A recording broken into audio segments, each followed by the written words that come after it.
Хоёул өнөөдөр Чингисийн 2 задлал туужийн тухай ярилцъя. Үйл явдлын тухай товчхон танилцуулаач.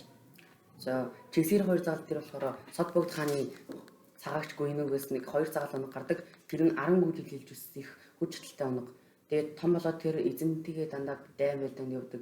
Тэгээд нэг өдөр тэр хоёр явж байгаад баг загалт нэг загалтай хоёул ингээд хинч тоглохгүй хинч ингээд сайшаал магтуулахгүй байгаа юм чинь ингээд өснөгөө төвчөрсөн сайхан газар л ингээд зогтъя гэдгсэн чинь их загаланд дургуцээд чи яаж их юм мартайг яаж төрсэн газар мартайг гэдгсэн чинь тэр хоёр санал зөрчлөөд тэгээ нөгөө баг загаланд төрүүлээд нөгөө өснөгөө төвчөрсөн сайхан газар руу явчихна. Харин их загал нь болохоор үлдээд тэгээ миний дүү аюулд өчрөх болов гэж жоохон санаа зовоод тэгээ араас нь очоод тэгээ санал нэгтэйгээр цаашаа явдаг.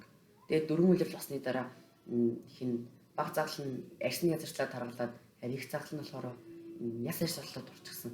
Тэгээд баг загал нэг загал дээр очоод чи яагаад ингээд өсний дээж усны их нь байх чинь яагаад уухгүй байгаа юм бэ гэсэн чинь хин их загал нь би ихээс санаад их орноо санаад их нутгаа санаад ингээд тэгсэн чинь хин баг загал нь чамайг хөрөн өхөөс өмнө хоёлаа их нутаг дээр очие их дээр очие гэдэг тэр хоёр санал нэгтэйгээр 3 бэрийн газрыг 3 хоногт болоод очдөг. Тэгээд тэр хоёр нь болохоор Содбогд хаан зүудэндээ миний хоёр их загал мөр имэйлж ингэ зүглээд тэгсэн чинь нөгөө бичингээ дуудаад бичин гэдэг нь нөгөө боолно юм уу тийм үү. Тэгээд тэр бичэн Содбогд хаан адуу сүргүүрийг очоод хоёр загал ирсэн юм хараад иргээд тэгсэн чинь хоёр загал нэрсэн гэдэг. Тэгээд тэрнээс хойш тэр хоёр ингэ дандаа сайшааж магтуулаад тэгээд их загалын болохоор тамир тэнхээ оруулаад тэгээд эзэндээ зүтгүүлж тэгээд баг загалын болохоор сэтгэлээд хүн амт төрөхгүй өөрхөн жамаар явдаг болсон. Эх хоёр загалыг ингээд 10 гүт хэлэлж үстэн гэж юу гэж бодож байна. Тэгээд баг загалыг сэтгэлэн гэж юу гэж бодож байна. Ер нь 10 гүт хэлэлэн гэдэг нь одоо 10 өөр гүүний сүг хүч өсөх. Тэгээд сэтгэлэн гэдэг нь болохоор яг ингээд одоо өөрөөр нь өсгөж ингээд одоо малын бараг сүрэг болгоно одоо сүргийн толгойлогч болгож тэмдэглэн гэсэн үг.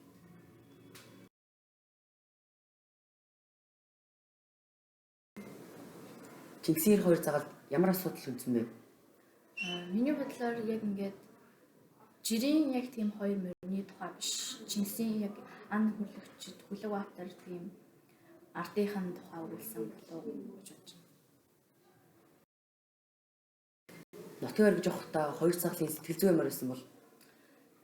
Яг их загалын хувьд бол ингээд хэдийгээр нутагтаа үлдмээр байгаа эсвэл ингээд одоо эзэн хаандаа үйлд ингээд зүтгэмээр байгаа ч гэсэн яг баг загалыгаа гих сэтгэл нь ингээд давмгаалаад тэгээд ингээд сэтгэл нь хоёрдоод харин баг загал нь болохоор өөрөө тэр санаа гаргасан болохоор яг тэр санаандаа ингээд тууштай яг нутгаар хойд явсан болов уу гэж бодож байна. Эзэн Чингисийн зүудэнд морин орж ирдэг байсан учир шалтгаан нь юу бол?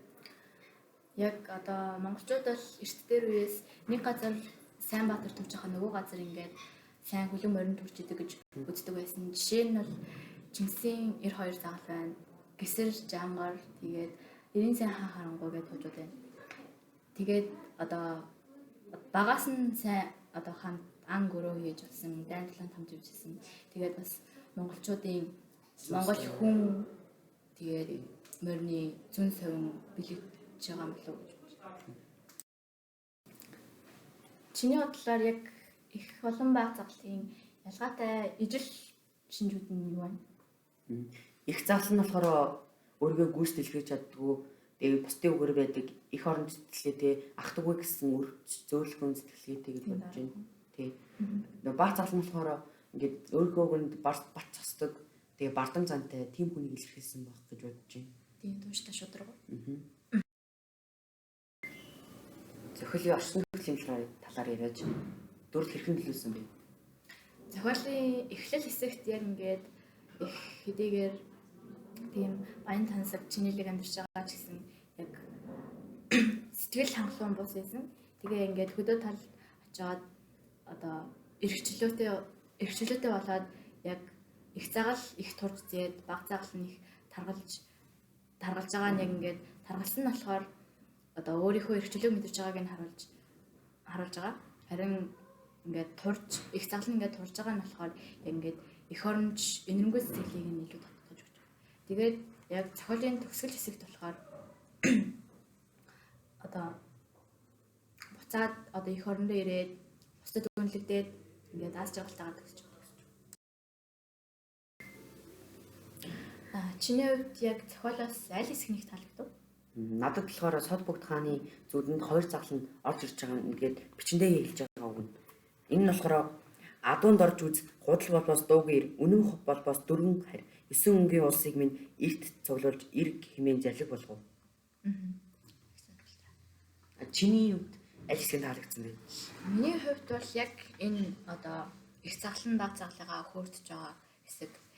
Бор тоорон минь хүний гэж хөвчин үлдэж дайн гэж даяар хөөхүй зэрлэг гэж зэвийн үзүүрт унгах буй заа гэж их заглан баг заглалтаа хэл.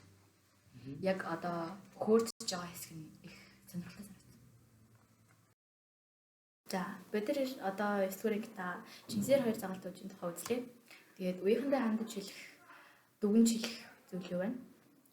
За энэ тохиолдолд болохоор Чингист үнчээр хар багасаа зүтгэсэн боловч өөрийн хүссэн эрх мэдэл гавьяа шагнал олж авч чадаагүй төлөө гомдож гутарч тунирхсан хөрлөгчийг 92 заглаар төлөөлөл үзүүлсэн нь уншигчдын анхаарлыг ихээхэн татгална. 13-аас 14 дугаар зууны язгууртнууд ирэх ашиг хамгаалсан. Тэгээд жирийн хоёр морины тухай биш Чингисийн хоёр хөрлөгчдийг тухай үзүүлсэн зохиол юм. Үеийнхээ найзуудад Чингисийн хоёр загалт хожиг уншихыг уриалж байна. За баярлалаа. Баярлалаа.